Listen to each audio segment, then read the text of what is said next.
Baca bene. Ada yang berkata begini, enggak usah bahas gereja-gerejamu, bahaslah Kristus. Kristuslah penyelamat kita. Gerejamu enggak usah dibangga-banggakan. Pernyataan itu kontradiktif. Kita tidak mungkin bisa membahas Kristus dengan cara yang kita kenal sekarang ini bila tidak berbicara tentang gereja. Tidak bisa. Pelan-pelan kita akan lihat bagaimana gereja itu memelihara ingatan akan Kristus sebagai jalan kebenaran dan hidup. Sebagai putra Allah yang lahir sebagai manusia. Gereja memiliki peran sentral untuk memperkenalkan Kristus yang kita kenal sekarang ini. Caranya adalah, pertama tentu yang paling utama itu memelihara kitab suci. Ini kitab kita, kan gitu ya. Ketika mereka, bapak-bapak gereja, berkata, ini kitab kita, mereka punya referensi. Mereka punya ukuran untuk berkata, oke, ini yang memperkenalkan Kristus secara benar, ini kita rawat sebagai kitab kita, supaya orang-orang kemudian tahu bahwa Kristus adalah putra Allah yang lahir sebagai manusia, mengalami sengsara, wafat, dan bangkit. Dan seterusnya. Banyak keterangan tentang dia. Jalan kebenaran dan hidup. Yang memikul salib untuk menebus dosa manusia. Dan seterusnya. Dari mana kita tahu? Dari kitab suci. Kitab suci dirawat oleh gereja. Begitu ya. Gereja memiliki peran sentral. Tanpa gereja siapa Kristus? Kristus adalah penjahat yang tersalib. Orang Yahudi sampai sekarang berkata itu. Make no sense. Pemikiran-pemikiran tentang Kristus yang disampaikan orang Kristen itu make no sense. Karena bagi mereka yang tersalib itu orang hina itu. Orang Yunani berkata orang bodoh kalau mau disalib begitu.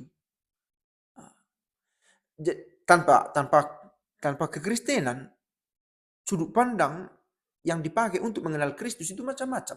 Itu tadi orang Yahudi, orang Yunani. Manikeisme, Mani merasa bahwa Yesus itu oke, istimewa tetapi hanya figuran. Puncak pewartaan Allah ada pada diriku. Mani mengaku bahwa dia mendapatkan penglihatan itu umur 12 tahun, umur 24 tahun. Dan banyak pengikutnya. Banyak pengikutnya. Berabad-abad. Gitu. Di Islam, apakah ada Yesus? Ada. Tapi siapa dia? Seorang nabi, utusan. Bukan puncak pewartaan. Jadi tanpa gereja, gambar wajah Yesus itu bermacam-macam. Perlu dirawat. Nah, lewat berbagai zaman, mengarungi periode, kita sampai pada era sekarang. Siapa Yesus? Wajah Yesus banyak sekarang. Kaum LGBT memakai kata-kata Yesus untuk mengkonfirm ide mereka. Seseorang mendirikan satu gereja yang baru, kelompok baru. Jangan kita sebut gereja baru, kelompok baru. Memakai beberapa kata-kata Yesus untuk memvalidasi ide mereka. Ada kelompok-kelompok aliran tertentu yang memiliki intensi khusus. Tetapi memakai ayat-ayat, kata-kata dari mulut Yesus. Untuk meneguhkan pendirian mereka dan memengaruhi orang lain. Untuk berkata, oh kami ini juga benar diinginkan oleh Kristus. Maka siapa sekarang yang bisa kita katakan, oh ini yang benar-benar mewartakan Kristus? Tentu gereja berusaha untuk terus memperkenalkan Kristus kepada orang-orang, gitu ya.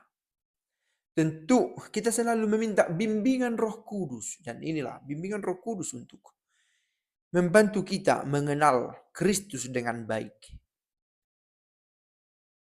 Akulah jalan, kebenaran, dan hidup. Tidak ada seorang pun yang datang kepada Bapa kalau tidak melalui aku. Ini adalah kata-kata dalam sebuah surat. Dan surat ini diterima secara resmi oleh gereja dan diterima sebagai kitab suci. Begitulah cara gereja merawat Yesus dalam ingatan kita ya. Yesus dari dulu, sekarang, dan esok akan begitu saja. Sebagai putra Allah. Itu keyakinan kita. Itu juga ajaran yang diteruskan di dalam gereja. sebuah tulisan menarik dari Ignatius Antioquia. Di mana ada uskup, di situ ada jemaat. Seperti di mana ada Kristus, di situ ada gereja. Dia sebut gereja Katolik. Oke, kita harus hati-hati di sini. Jangan ini dipakai oleh umat Katolik sendiri untuk berkata, oh kalau begitu hanya kami gereja yang benar. Terminologi Katolik di sini dipakai berhadapan dengan aliran-aliran sesat pada waktu itu. Sekarang kita benar-benar kesulitan untuk melihat yang sesat yang mana. Karena semua orang memakai tampilan yang berbeda-beda. Tampak bagi kita baik, tetapi apakah itu benar atau tidak?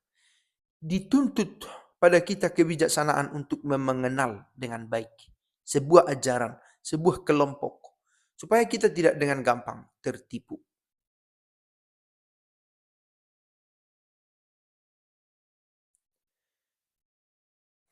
Semoga